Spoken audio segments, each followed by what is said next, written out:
بسم الله الرحمن الرحيم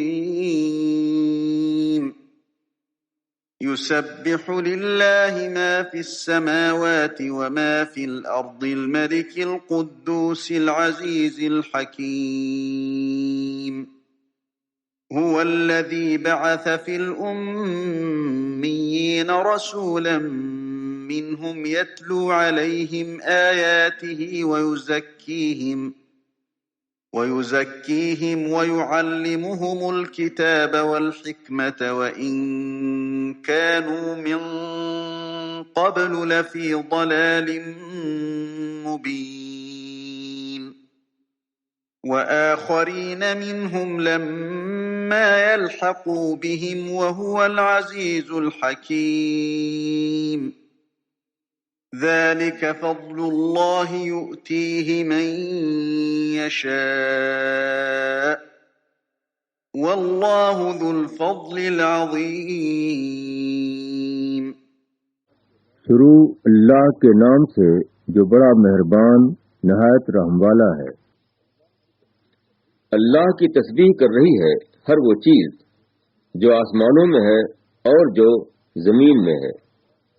جو بادشاہ ہے، پاک ہے، زبردست ہے، حکمت والا ہے۔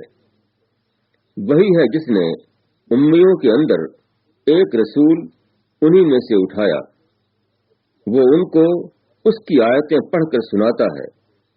اور ان کو پاک کرتا ہے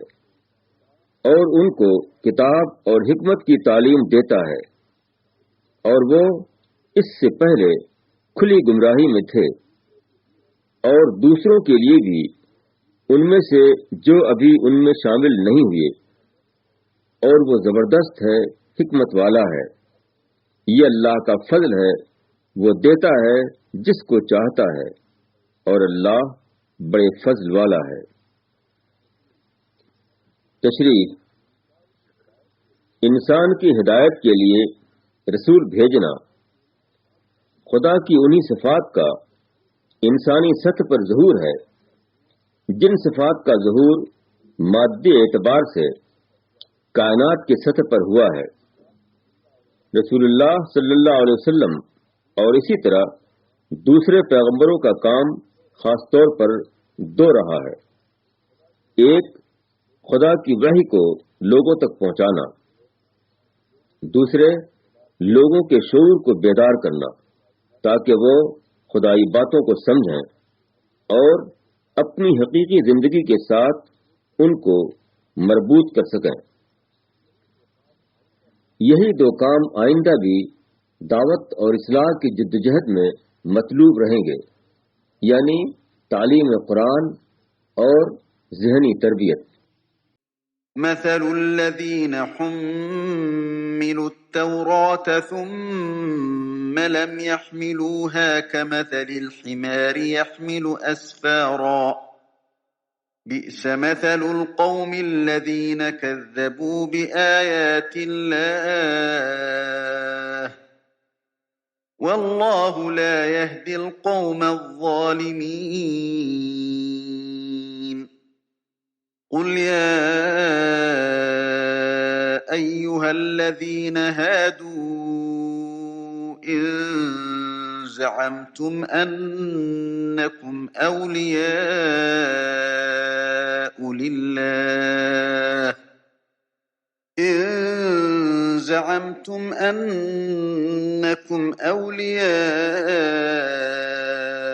لله من دون الناس فتمنوا الموت إن كنتم صادقين ولا يتمنونه أبدا بما قدمت أيديهم والله عليم بالظالمين قل إن الموت الذي تفرون منه فإنه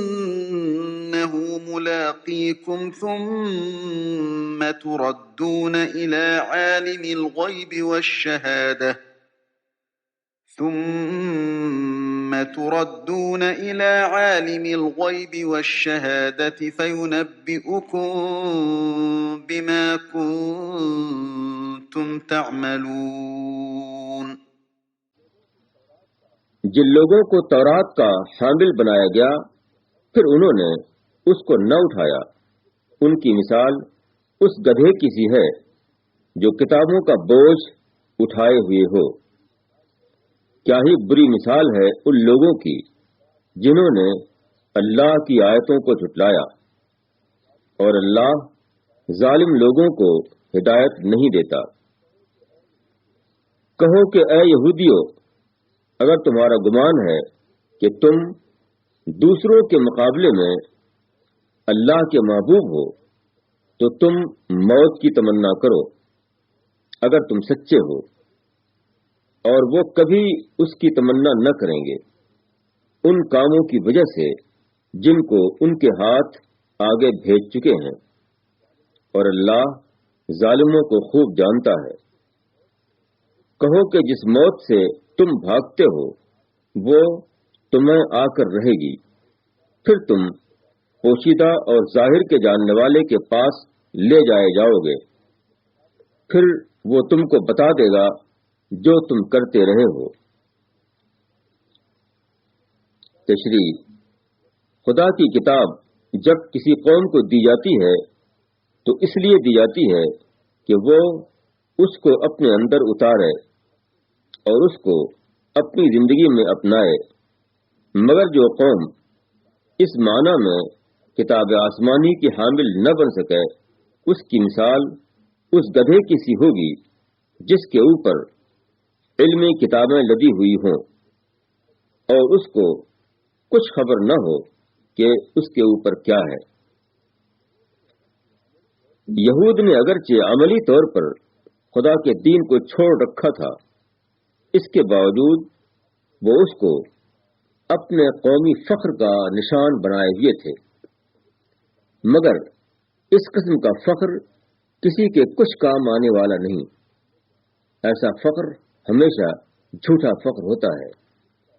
اور اس کا ایک ثبوت یہ ہے کہ آدمی جس دین کو اپنے فخر کا سرمایہ بنایا ہوئے ہوتا ہے اس کے لیے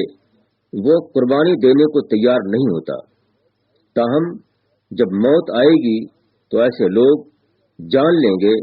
کہ دنیا میں وہ جس فخر پر جی رہے تھے وہ آخرت میں انہیں ذلت کے سوا اور کچھ دینے والا نہیں۔ یا ایھا الذین آمنوا اذا نودی للصلاة من یوم الجمعة فاسعوا الى ذکر اللہ وذروا البیع ذلكم خير لكم إن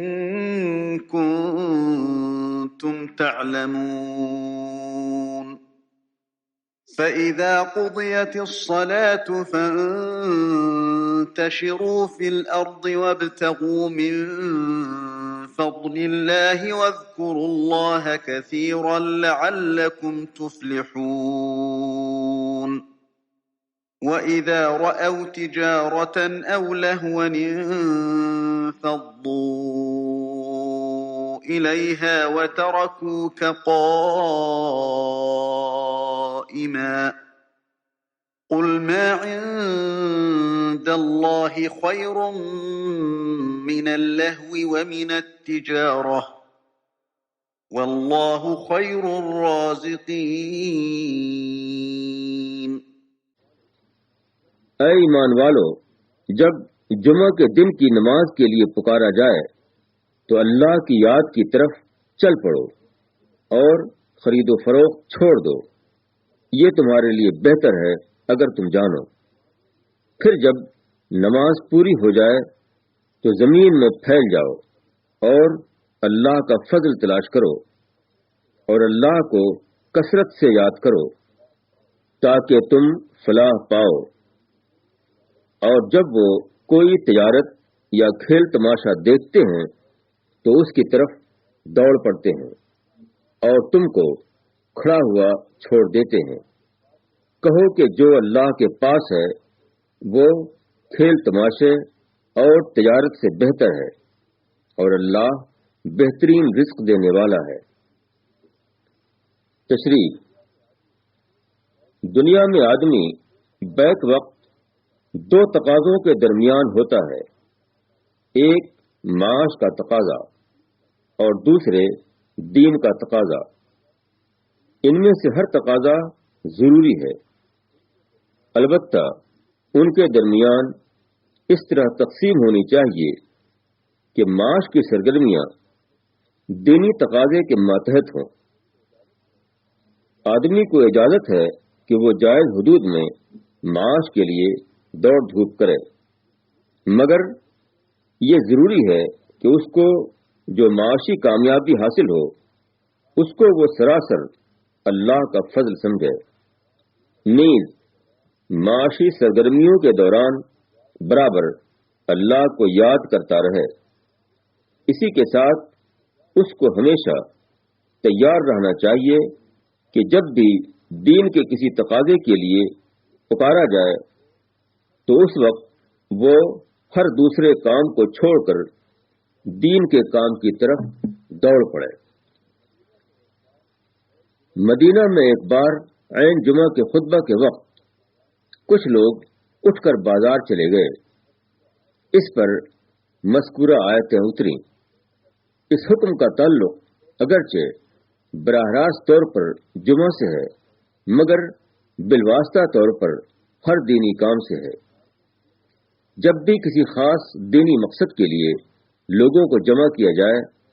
تو امیر کی اجازت کے بغیر اٹھ کر چلے جانا سخت محرومی کی بات ہے۔